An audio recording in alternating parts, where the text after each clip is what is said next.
أعوذ بالله من الشيطان الرجيم. بسم الله الرحمن الرحيم. ومن الناس من يقول آمنا بالله وباليوم الآخر وما هم بمؤمنين. Ngicela Allah umdali wethu sonke, umvelinqangi, umdala weinsuku, angivikele kusathane ongathandwa.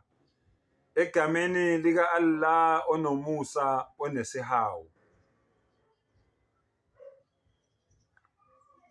Ngiqedile ngesigaba sokuqala sabantu abangakholwa ukuthi inkinga yabo ikuphi, kungani bengakholwa, noma uthi uyabatshela ubathumelela umlayezo bengafuni ukulalela. Allah manje kuleli verse leli ungena manje kwisigaba sesibili. Allahu Akbar.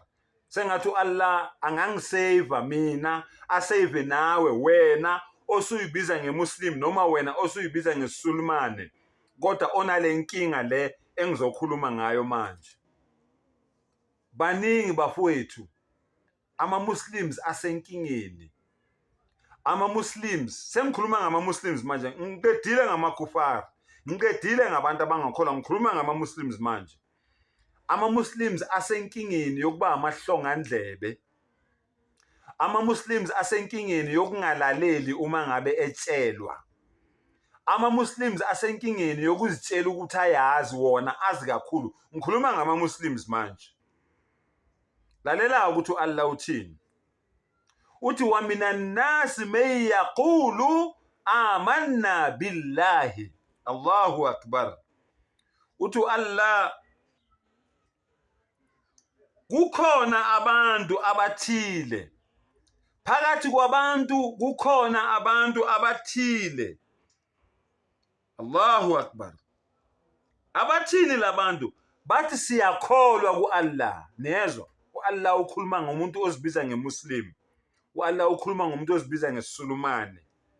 Allahu Akbar. Wa bil yawmil akhir. Futhi Allahu Akbar, siyakholwa nakulo usuku lokugcina, ilanga lokwahlulelwa. Labantu laba basho njalo. Ma-Muslims, noma nina enizibiza ngama-Muslims, lalelani nilalelisise. Mina ngiyimuslim, le verse le mina iyangithusa, ngoba kwa mina kufanele ngiyinuka amakhwapha. Ngizihlole mina, ngihlole eyami inhliziyo yami, ngibheke into engiyikhulumayo ngomlomo, ngibheke izenzo zami, ukuthi leli verse leli alikhulumi ngami na. Ngoba u-Allah uthini? Uthi bathi siyakholwa ku-Allah nakulo usuku lokugcina. Engizwisa-ke ubuhlungu nengithusayo kakhulu u-Allah mayesefika egcineni ethini wama hum bimu'minin. Allahu Akbar. Kepha bengabona abakholwayo. Bakhuluma ukholo, bakhuluma ukuthi bayabhilivela, bayakholela kwilanga lokwahlulelwa. Uthi Allah kepha wama hum bimu'minin, kepha bengabona abakholwayo. Mfowethu nawe dadewethu ozibiza ngemuslim, ozibiza ngesulumane, awuyihlole uyihlolisise, uyinuka amakhwapha. Kusenokwenzeka wena uzibiza ngemuslim nje, ususele ngetopi, ususele ngekurda, ususele ngeburqa, ususele ngeabaya, ususele ngokugqoka kuphela. Islam ayisekho empilweni yakho. Awuyifune uyifunisise, uyihlole uyihlolisise ukuthi wena kuleli verse leli ume kuphi. Then Allah uyaqhubeka. Allahu Akbar. Wallahu uyaqhubeka. Uthi lalelani, labo bantu labo yukhadi'una Allah walladhina amanu. Allahu Akbar. Lawo bantu labo bathi bazama ukukhohlisa u-Allah nabantu abakholwayo. u-Allah ukhuluma ngombaxambili la abayishaya ngapha bayishaye ngapha, mabe namakholwa bangamakholwa, mabe nosathane babo bakanye nalabo sathane babo abaziwa yibo. Uthi u-Allah mabeyitshela yukhadi'una Allah, bathi bakhohlisa u-Allah walladhina amanu, kanye nalabo abakholwayo. Mabeyitshela bona beyikhohlisa, bathi bakhohlisa bani? Ngalesenzo sabo lesi sokuthi beqamba amanga bezenza abantu abakholwayo kanti abakholwa. Bathi bakhohlisa u-Allah nabanjani? Nabakholwayo. Wama yakhda'una illa anfusahum wama yash'urun. Allahu akbar. Kepha abakhohlisi muntu ngaphandle kwabo. U-Allah uthi bathi bakhohlisa u-Allah nabakholwayo bashaye phansi. Abakhohlisi muntu ngaphandle kwabo, bazikhohlisa bona labo bantu labo. Allahu akbar. Wama yash'urun, futhi ababoni.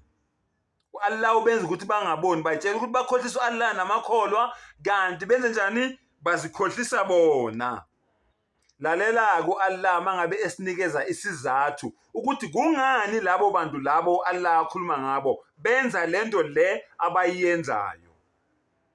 Angeke ngimenshina amagama abantu, bengingawamenshina, kodwa ngoba ngiyawahlonipha amagama abantu. Uyazazi wena engikhuluma ngawe, nami mangabe le verse ikhuluma ngami, nami ngiyazazi la ngihamba khona, ngiyazi ukuthi ukholo lwami lumephi, ngiyazi ukuthi yini esenhlizweni yami ngeIslam, ngiyazi ukuthi yini ephuma emlonyeni wami ngeIslam, ngiyazi mina.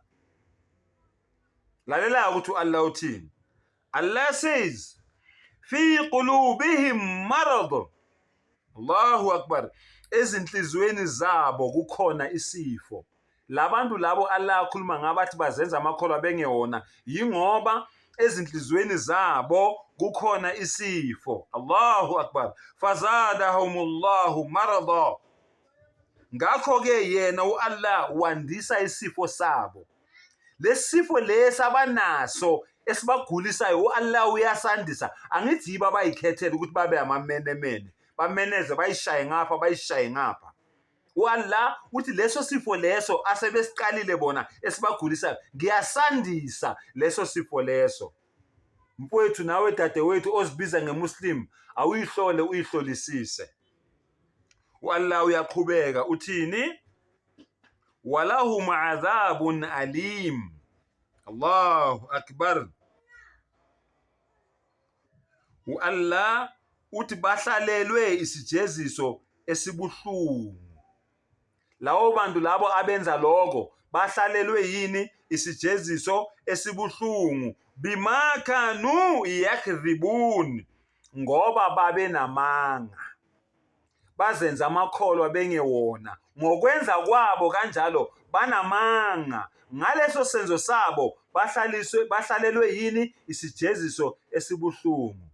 Mfowethu nawe dadewethu, u-Allah angaqala ukukujezisa la kulomhlaba, uthi uyofika ethuneni vele ijeziso seziqalele ula kulomhlaba. Ngani? Ngoba wena utshela abantu ukuthi uyimuslim, utshela abantu ukuthi uyakholwa ku-Allah nakwilanga lokwahlulelwa, kodwa ukukhuluma lokho ngomlomo, izenzo zakho zisho kunye, inhliziyo yakho isho kunye. Sengathi umdala angasiseva, asivule ingqondo, asivule amehlo, asiphephise, asihlenge kulesi sihlava lesi u-Allah akhuluma ngaso, siphume ebumnyameni sibe amamuslim aqotho. Wa akhiru dawana anilhamdulillahi rabbil alamin.